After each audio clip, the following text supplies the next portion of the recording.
স্বাভাবিক হয়ে এসেছে সাভার, গাজীপুর, আশুলিয়া ও ধামরাই শিল্পাঞ্চলের পোশাক কারখানা। সকাল থেকেই কাজে যোগ দিয়েছেন শ্রমিকরা। বৃষ্টি মাথায় নিয়েই কারখানাগুলোতে প্রবেশ করতে দেখা গেছে তাদের।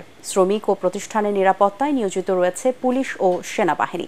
এদিকে পোশাক খাতে অস্থিরতায় কিছু রাজনৈতিক দলের ইন্ধন থাকলেও দ্রুত পরিস্থিতির উন্নতি হবে বলে জানিয়েছে অর্থ ও বাণিজ্য উপদেষ্টা ডক্টর সালেউদ্দিন আহমেদ। প্রতিনিধিদের সাথে নিয়ে তরিক ইসলামের রিপোর্ট। টানা বেশ কিছুদিন অস্থিরতার পর খুলেছে সাভার ও গাজীপুরের শিল্প কারখানাগুলো। এখন পরিবেশ অনেকটাই স্বাভাবিক। শ্রমিক আন্দোলনের কারণে বন্ধ হয়ে যাওয়া কারখানাগুলোতে আবার উৎপাদন শুরু হয়েছে। আজ খুলেছে শিল্পাঞ্চল সাভার, আশুলিয়া ও ধামরাইয়ের সকল তৈরি পোশাক কারখানা। সকাল থেকেই কাজে যোগ দিয়েছেন শ্রমিকরা। পরিস্থিতি স্বাভাবিক রাখতে কারখানার সামনে টহল দিচ্ছে পুলিশ ও সেনাবাহিনী। শিল্পাঞ্চল পুলিশ বলছে, শ্রমিক চলে যাওয়ায় বন্ধ রয়েছে 4 থেকে 5টি প্রতিষ্ঠান। এর বাইরে পুরো দমে চলছে 1800-র বেশি শিল্প কারখানা।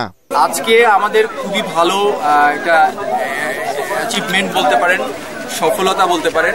শ্রমিক ভাইরা আজকে এলাকায় আমার কাছে মনে হয়েছে আমাদের দৃষ্টিতে গত কয়েকদিনের চাইতে আজকে খুব শান্তিপূর্ণভাবেই ওরা কাজ করেছে। এদিকে আলাদা এক অনুষ্ঠানে অর্থ উপদেষ্টা জানান, দ্রুত পোশাক শিল্প খাতের পরিস্থিতির উন্নতি হবে।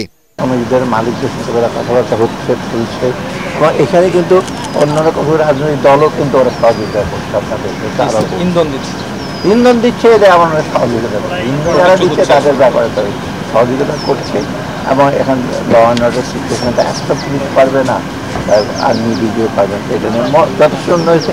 আর আমি কমার্স মিনিস্টার স্টেট বডির সাথে আলাপ করছি।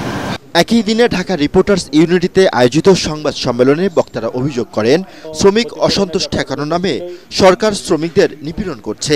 আমরা অন্তর্বর্তী সরকারের বক্তব্য কিংবা তাদের যে ভূমিকা, সেটা আগের সরকারের মতোই একইভাবে সমস্ত আন্দোলনকে চক্রান্ত, বহিরাগত এইগুলি বলে এবং তাদের বিরুদ্ধে অভিযান চালানো, এইটা অব্যাহত আছে। শ্রমিক হত্যার বিচারে কমিশন গঠনেরও দাবি জানান তারা। তরিক ইসলাম, এটিএন বাংলা, ঢাকা।